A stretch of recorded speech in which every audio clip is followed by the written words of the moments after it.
Erika Kirk snapped. She came out of her hiding. We knew pressure was mounting on her. She disappeared for 10 whole days, 10 whole holy days, if you will. And then she emerged, as she does, with this bizarre coded admission, dare I say, and kind of snapped at a bunch of pastors, priests, whatever, saying, stop questioning me. God says you are unholy if you do not stop questioning me. She really did just tell this to a crowd of people. And if you also were watching these clips from a Turning Point Faith Pastor Summit in Texas this week, you saw Erika Kirk doing this whole weird mom dinner bit. We're not buying it. It was very bizarre.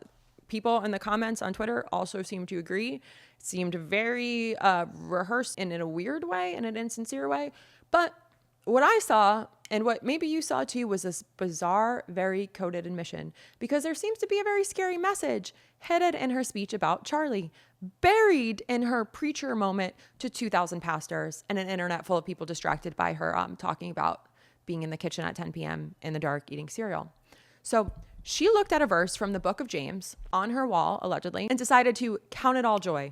And I was eating cereal. It was like 10 o'clock at night. That's a mom dinner, cereal at 10 p.m. But we live in a small condo. When we first moved in there, Charlie and I put the Bible verse of James chapter 1, verses 2 through 4 alongside of it. And I stood there and I looked at it, and I was like, milk and cereal in my mouth, and I was like, count it all joy. Count it all joy. Being persecuted and lied about, count it all joy. You're being slandered, count it all joy. She's done this bit before, by the way. We saw her do this bit in Arkansas with Sarah Huckabee Sanders. And it was supposed to be like this little heartwarming story. But for anyone watching, we were like, ooh, this feels like a coded confession delivery right in front of us. Real quick, if you're new here, I'm Lauren Paritra. Willa Paritra is snoozing behind me. Oh my God, she looks so cute. We currently have a lead on Katie Miller, who's the wife of Stephen Little Bitch Miller, the pale white nationalist from Santa Monica, behind so much of this ICE and immigration terror. However, we do not have a lead on Turning Point USA Faith. We're close. They still have more subscribers than us right now. So we're up against a massive indoctrination machine. And the only way to combat that is by lifting up voices right here. So consider every sub, every like, every comment, 6 words or more, every hype. Hype is our love language. And 5-star rating across places where you listen to your podcast. Consider that a hit back against the Turning Point USA Faith indoctrination machine. So let's start from the top so you can understand what's really going down here and what Erika admitted to and where. And then we're going to share who else came on stage and the meaning behind that, because whoa, okay, weird stuff. So Turning Point USA reported over $84 million in revenue in their latest filings.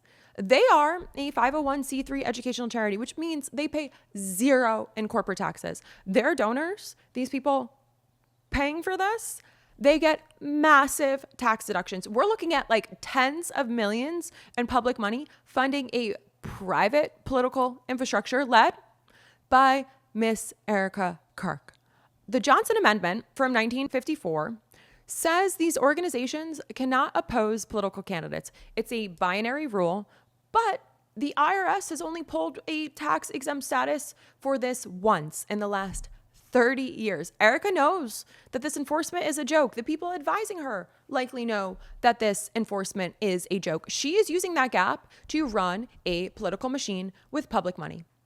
Every $1 million in untaxed revenue costs the government over $200,000. That is your money. That is my money. Funding her condo while she goes and tells pastors how to vote and tells young women in high schools in the Bible Belt that they need to abandon their careers and submit to a man. Don't look at other women and compare yourself. God has created you for a purpose and a reason far greater than you and I will ever know on this side of heaven. So she's also on this really bizarre reverend routine. This, the Vegas residency has taken a turn. She's now megachurch pastoring out in the open. And this reverend bit only works if you ignore what's really happening. Last week in Arizona, we saw her telling people, every day when you wake up, you have a choice to spend your days focused on what's broken, or you can recognize our freedoms and fight to protect them. And honestly, Erika Kirk, guess what? You can do both. But I know that you were probably just talking about pew-pews. And the raccoon scan, she really just gets me with this bizarro raccoon scan. Like the raccoon eyes, you're looking at garbage. That's what it is. You're looking at garbage. And while all this is unfolding in Texas, some of us are just trying to find a way to show love to the moms and mom figures in our lives before Mother's Day. And today's episode is brought to you by Cozy Earth. So before Mother's Day sneak attacks us, let's get our moms, our mom figures, our dog moms in our lives, let's get them some Cozy Earth. I got myself a Cozy Earth robe and it's one of the softest things I own. People always ask me, hey, Lauren, how do you say stain, covering, stuff like this? And honestly, I put on the robe, I put on the slippers, I exhale, and the news feels less jarring. Their stuff is plush, it is soft, it has real pockets, and it comes with a 100-night trial. Head to CozyEarth.com and use my code Lauren, that's Loren, for 20% off.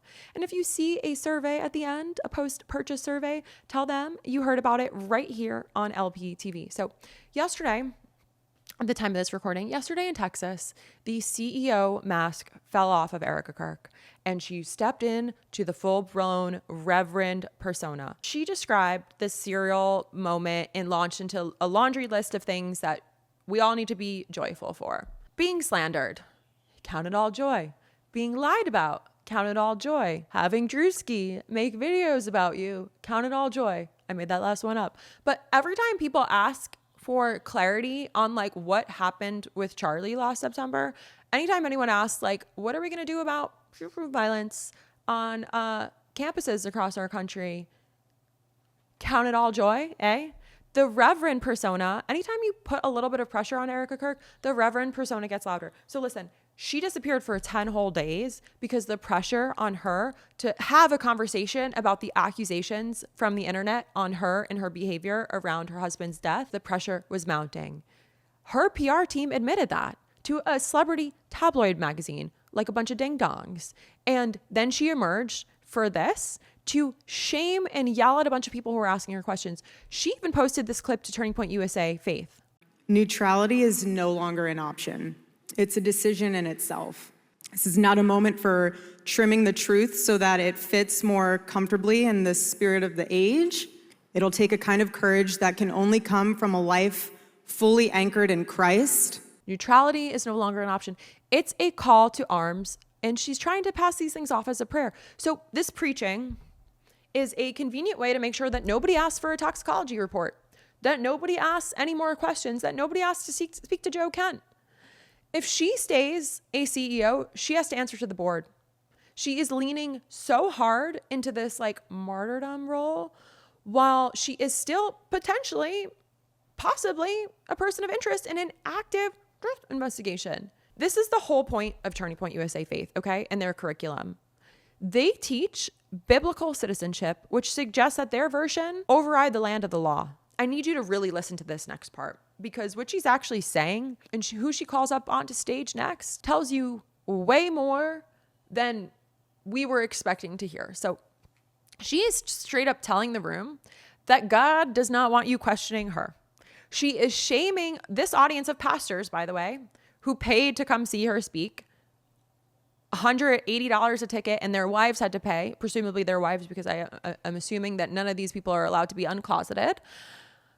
She is telling them, if you ask questions about me, you are unholy and God is going to shame you. I'm going to shame you. If you have any questions or if you have anything unfavorable to say about me and my bag. She stood there literally saying, anyone looking for answers about her involvement, you're unholy. She is trying to turn the of her husband into like a spiritual litmus test. She is coaching these leaders to use their own pulpits to go into your churches and make sure nobody anywhere is questioning Erika Kirk. And here's the best part. Guess who else came out on this stage? Rush Limbaugh. Anyone who criticizes Erika for how she grieves or how she moves forward should pause and think for a minute about the humanity of that.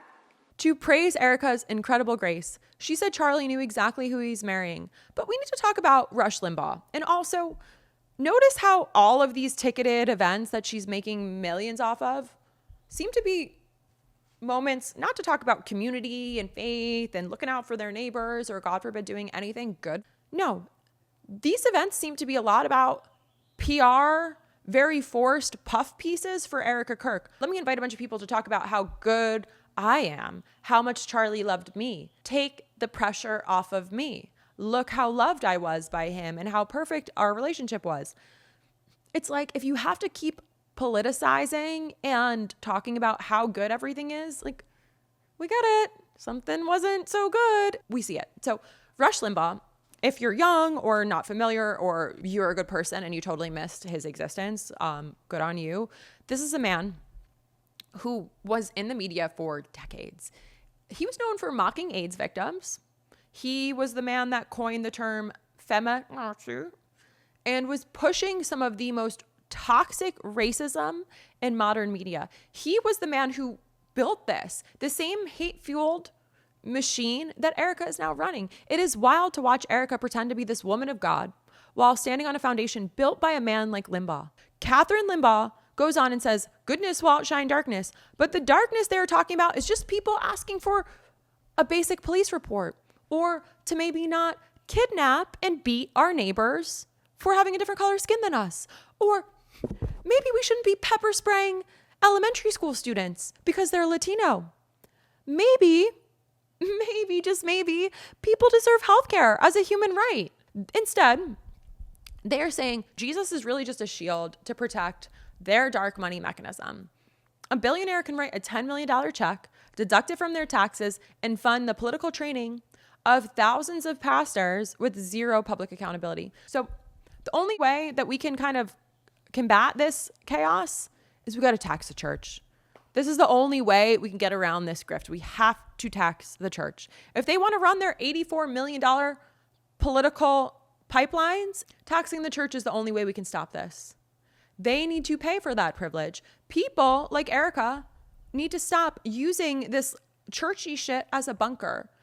Do you agree? Are you buying this like reverend bit? Let me know what you think. I'm so curious what you all think. I want to hear from people who are Christian, who are agnostic, Jewish, Muslim. You let me know.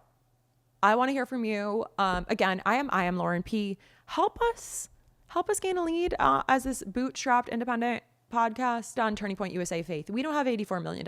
We just have a mic that we sometimes remember to plug in before we record. And you all. So find us wherever you listen to your podcast. Leave us a 5-star rating. Be back with more.